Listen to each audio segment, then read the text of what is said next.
हम जब इस गांव में पहली बार आए थे, थरवट गांव में बकरी बाजार का चयन हमने किया था अ, अपने रिसर्च पर्पस से पीएचडी के लिए। अ, हम वो जवाहरलाल नेहरू यूनिवर्सिटी दिल्ली से कर रहे थे, तो हम 88 में पहली बार आए थे, है ना? हैं? 88 में पहली बार आए थे। तो पहले हम मनचंगवा में रहते थे। अब बहुत भाग दौड़ करने के बाद फिर वो जो रामचंद्र खतई थे उनसे मुलाकात हुई, और उनके जो दवाई की दुकान है वहाँ पर। बनावा परसा वाले बनावा परसा के हैं। हाँ, परसा के है, लेकिन दवा की दुकान है ना बकरी चौक पर। तो उसके बाद यहाँ आए हम, और शंकर महतो जी आपके पिताजी जो हैं उनसे हमारी मुलाकात हुई और बात हुई, उनको कन्विंस किया गया, क्योंकि हम तो बाहर से आदमी आए थे, तो हम अब क्यों आए हैं, क्या आए हैं, तो शंका तो होगी। बाजियान के साथ वैसे ही आप लोगों का सब वो चलता था, है कि नहीं? तो हमें याद है कि उस समय आपकी क्या उम्र होगी 88 में योगेंद्र प्रसाद जी? 88 में मेरा उम्र जो है 84 में हम ग्रेजुएशन किए हैं। अच्छा अच्छा, तो एमए क्या कर लिए थे फिर? नहीं। और तो 84 में ग्रेजुएशन किए तो 20-21 साल के होंगे। कितने का थे? तो 62 में 65 20 65 में 20 1965 जन्म तिथि है, तो उसी के हिसाब से आप कितना होगा? 22-23 साल के थे आप। हाँ, है ना? तो आपको तो आज हम उस समय जो 88 में आए थे, तो 88 में कई महीनों यहाँ रहे हम बकरी बाजार में, इसी झोपड़ी में हम रहे। हाँ, इसी हट में। हाँ, फूस का था, उस फूस का खपड़ेल है, उस समय फूस का था। ऐसी झोपड़ी में हम, झोपड़ी जो है एकदम छोटा ही। हाँ, छोटा था। उसमें किसी तो सर झुका कर हम लोग घुसते थे। सर झुका के घुसते थे, सही बात है। उस समय, और उस समय ये जो बिजली थी, ये बिजली भी कहाँ थी? उस समय बिजली नहीं थी। अभी देखिए पंखा चल रहा है, हाँ। बिजली चल रही है, हाँ। है ना? तो उस समय बिजली भी नहीं था। हाँ। बिजली भी नहीं थी तो पंखा की बात ही नहीं थी। उस स्थिति में मलेरिया वाला इलाका था, उस स्थिति में। और जो यहाँ पर सुने कि उस समय मिनी चंबल था, और वो क्या कहते हैं कि लाल सलाम का भी इलाका था उस समय में। हम यहाँ पर 88 में यहाँ रहना शुरू किए आप लोग के सहयोग से, और कई महीने तक रहे। उसके बाद भी हम आते थे, मतलब कि लगातार रहते थे, बीच बीच में चले जाते थे, फिर आते थे, लेकिन लगातार हम कई महीने रहे हैं। हाँ। और उसके बाद आते थे, फिर जाते थे, फिर रहते थे।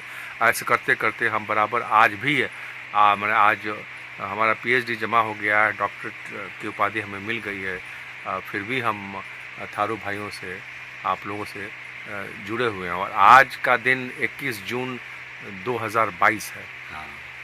आज फिर से मैं उसी झोपड़ी में हूँ, है कि नहीं? हाँ। उसी झोपड़ी में हूँ, और लेकिन झोपड़ी ही है। कोई ऐसा नहीं है कि फिर से इसमें परिवर्तन हो गया, कि इसमें मतलब कि ईंट का बन गया। झोपड़ी जगह वही है। हाँ। थोड़ा सा जो आप बताए थे कि पहले फूस का था, वो अब खपड़ैल हो गया है, और बिजली हो गई है, मोबाइल हो गया, जो हम अब रिकॉर्ड कर रहे हैं। उस समय तो फ़ोटो भी ये करना मुश्किल था। तो कुछ मतलब कि हमारे पास फ़ोटोग्राफ्स हैं पुराने, और सब कुछ है। तो हम ये जानना चाहेंगे, और ये जो है सर, आज हम इसमें आज ये जो बना हुआ है ना, ये सोने के लिए मुझे फिर से ये जगह मिली है, लेकिन काफ़ी कुछ बदला सा है। जगह वही है, झोपड़ी से ये खपड़ैल हो गया है, बिजली और पंखा हो गया है, और मैंने इस तरह से है। लेकिन तो आप ये बताइए कि जब हम पहली बार, आप तो 23 साल के उस समय थे जब हम आए थे, तो हम पहली बार जब यहाँ आए और रहने लगे, तो हम कैसे रहते थे, क्या था वो होता था? क्योंकि आपका लक्ष्य पीएचडी थारू पर लिखना था, थीसिस। हाँ। तो इसीलिए जो है हम लोग के यहाँ जो कष्ट जो हुआ वो कष्ट को भी सहन करते रहे। ये छोटी सी झोपड़ी में जो है हमारे पास जो भी मैंने चौकी था, तो हमने आपको शरण दिया, हमारे पिताजी शरण दिए, समझे ना। और इसी में अपना जीवन यापन करते हुए और पीएचडी का थीसिस लिखे। और उसमें हम लोग भी आपका सहयोग किए कि आपके साथ हम लोग दूर दूर तक जाते थे, संपर्क करने जाते थे, जिससे हेडमास्टर साहब हैं या हमारे पिताजी हैं, और उनसे आप बात करते थे तो उसमें हारू पर लोग बोलता था तो आप जो है उसको सब नोट करते थे थीसिस के लिए।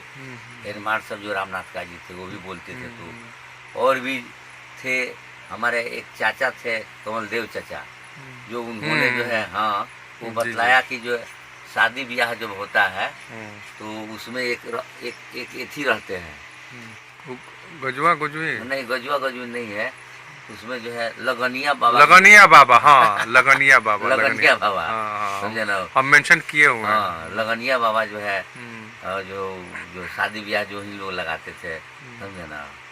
तो वो चाचा से भी संपर्क आप कमल देव चाचा से किया, अभी तो नहीं है, देहांत का हो गया है उनका, तो उनसे भी आप संपर्क कर किए।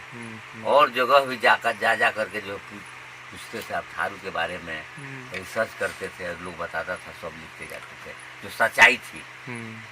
और फिर शाम तक आकर के इसी झोपड़ी में जो है खाना खाना, सोना, और जो फिर दूसरे दिन जो है उसको अपना शौच के लिए बाहर जाना। आप आप लोगों के साथ बाहर जाते थे, और खेतों में नदी के, समझे ना।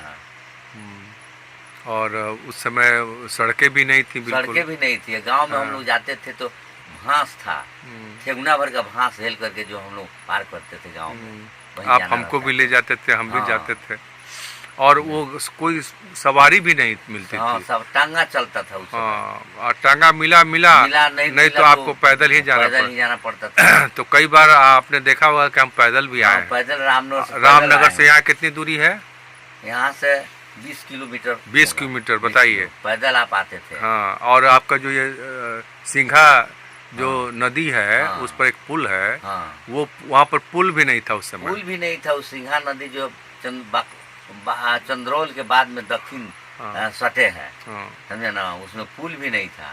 उसमें पानी आ जाता था तो निकलना जो मुश्किल था, उसमें पार करना मुश्किल था। सब लोग इंतजार करता था कि पानी जो है कब यहाँ से कम हो। उस स्थिति को आप झेले हैं और झेल करके यहाँ तक पहुँचे थे। तो आज हम उसी जो उस सीन को उस तरह से तो मैंने रिक्रिएट नहीं कर सकते हैं, लेकिन हमारी इच्छा थी कि मैं एक दिन रह करके वो फील फिर से, जो हम उस समय रहे थे 88 में, 89 में, 90 में रहे हम लगातार, और बाद में फिर हम आते जाते रहे, तो वो फील जो है मैं फिर से लेने के लिए आज आया हूँ। फिर से बखरी बाजार के शंकर महतो जी जो थे, अभी स्वर्गीय शंकर महतो जी के बेटे के साथ, योगेंद्र प्रसाद महतो के साथ हम बात कर रहे हैं, और उसी हट में हम बैठे हुए हैं। उसी में आज हम रात गुजारेंगे अपने थारू भाइयों के साथ, और हमें तो काफ़ी आनंद आता है। हम जहाँ हैं वैसे ही हो जाते हैं, बस हमें प्रेम मिलना चाहिए, जो हमें यहाँ भरपूर मिलता है, कई सालों से मिल रहा है, और इसीलिए हम चले आते हैं। जब भी बेतिया आते हैं हम चले आते हैं। ये सौभाग्य हम लोगों की सौभाग्य है। नहीं, अब आज रात गुजारेंगे, और आज रात का मैंने 21 जून 2022 भी हमारे जीवन में एक ऐतिहासिक पल हो जाएगा।